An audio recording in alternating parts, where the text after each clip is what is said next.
وينهم جماعة اللي يقولون الدولمة ما يصير التمن أكثر من اللحم؟ أنا كل هاي الكمية مال الخضروات راح أحشيها بس بتمن وقليل من اللية، و50 غرام ما يعادل 50 غرام من اللحم.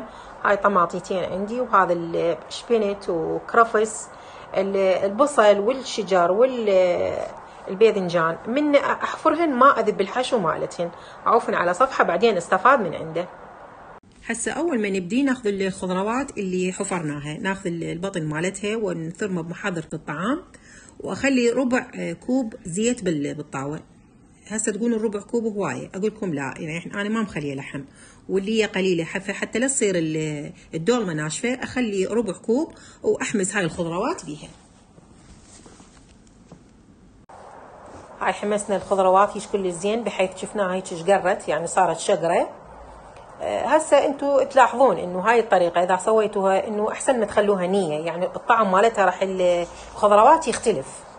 شو نعمل على النار؟ هسه نخلي على صفحه حتى يبرد، وهسه نروح على المرحله الثانيه.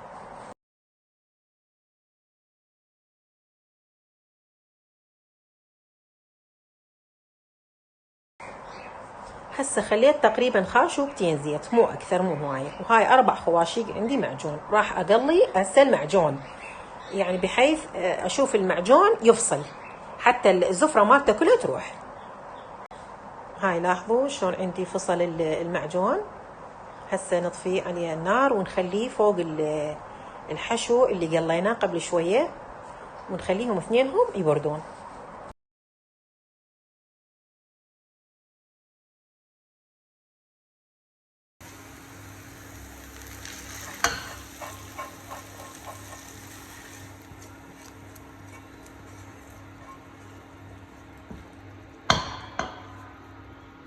هاي برد عندي الحشو والمعجون اللي قليناهم. هسه هذا ضفت تقريبا نص كيلو تمن بس مغسول بدون تنقيع، ما نقعته.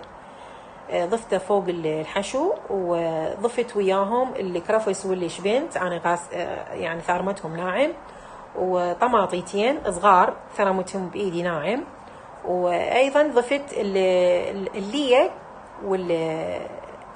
واللحم. أنا تقريبا خليت 100 غرام ليه و50 غرام لحم. النباتيين يقدرون يستغنون عن اللحم، يعني يبقون بس على الخضروات. هسه عندنا التوابل. عندي هنا خليت خاشوقة كوب بابريكا.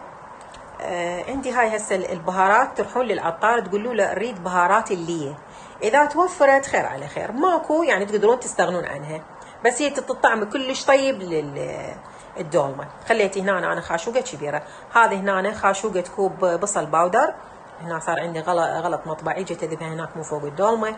وعندي نص خاشوقه كوب عفوا ثوم باودر، ليمون دوزي، والملح حسب رغبتكم، يعني شلون تردوها، حامضه نص ونص، تقدرون تستغنون عن الليمون دوز تخلون مكانه دبس الرمان، والملح ايضا حسب الرغبه. وهاي هي.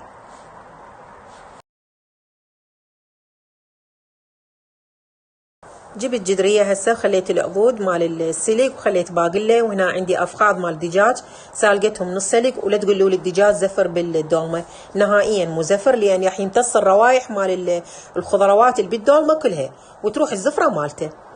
وانتم بعد حسب رغبتكم، تردون دجاج تردون لحم، تستغنون عن الاثنين، بقت يمكم. هنا عندي هسه اللمسات الاخيره من بعد ما كملت لف الدولمه.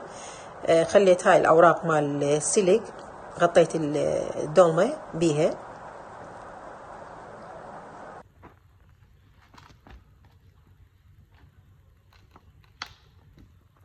هاي سديت الاطراف مال الجدر وحمستها حمس، ما خليتها تتنفس، ما خليت عليها ولا قطره مي، وخليها على النار. هسه نخلي الجدريه على النار اول 10 دقائق، نخليها على نار عاليه، بعدين النص النار يعني كلش ناصيه، ونخليها يعني تقريبا 3/4 ساعه.